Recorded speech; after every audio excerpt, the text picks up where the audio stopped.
नमस्कार. काल आपल्याला माहिती आहे की मोठ्या प्रमाणामध्ये आपल्या भागामध्ये पाऊस आलाय आणि त्या पावसामुळे त्या ठिकाणी सर्व जनजीवन विस्कळीत झालंय. तरी आज आपल्याला सीना नदीमध्ये पुन्हा एकदा पूर येण्याची शक्यता आहे. पूर येतोय आणि पाणी धरणातून 3,500 पाणी त्या ठिकाणी विसर्ग सुरू झालाय. कसापुरी धरणातून 77,000चा, सीना कोळेगावमधून 40,000 आणि मलिकपेटला जॉईन होणारी भोगावती नदीमधून 45,000, जवळपास 2 लाख क्युसेकचा त्या ठिकाणी विसर्ग सुरू झाल्यामुळं आपल्याला मागच्या वेळी पाणी कमी होतं 50-60,000 क्युसेक, आता 2 लाख क्युसेक्स येणार असल्यामुळं सगळ्याच्या घरामध्ये निमगाव असेल, दारफळ असेल, आज उंदरगाव असेल, केवड असेल, राहुल नगर असेल, वाकाव असेल, अनेक गावामध्ये त्या ठिकाणी घरामध्ये पाणी शिरणार आहे. आणि माझं आपल्याला सर्वांना नम्र आव्हान आहे की आपण आता त्या ठिकाणाहून सगळे माझे सहकारी पोलीस बांधव, तहसीलदार साहेब, प्रांत मॅडम, जिल्हाधिकारी साहेब, सर्व यंत्रणा आपल्याला मदतीला आहे.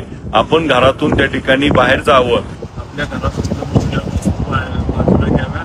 पाणी झपाट्यानं वाढतंय तरी तात्काळ त्या ठिकाणी आपण सगळ्यांनी हे पाण्याच्या संदर्भामध्ये वाढ होत असल्यामुळे अनावश्यक त्या ठिकाणी बाहेर पडू नये.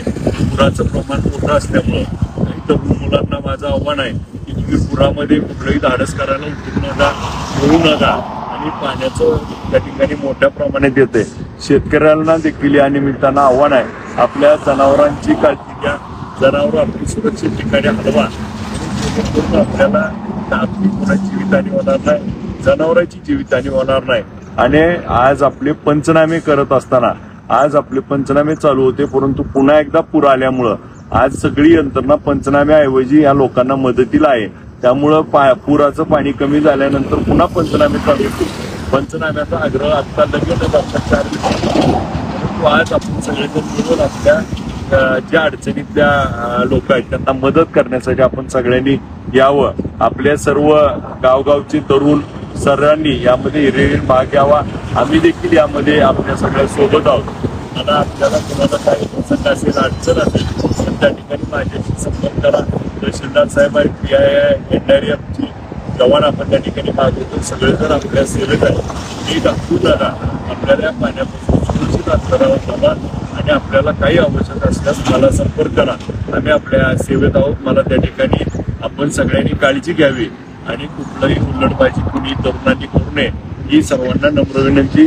आपण सगळ्यांनी सुरक्षित राहावं एवढं आव्हान करतो.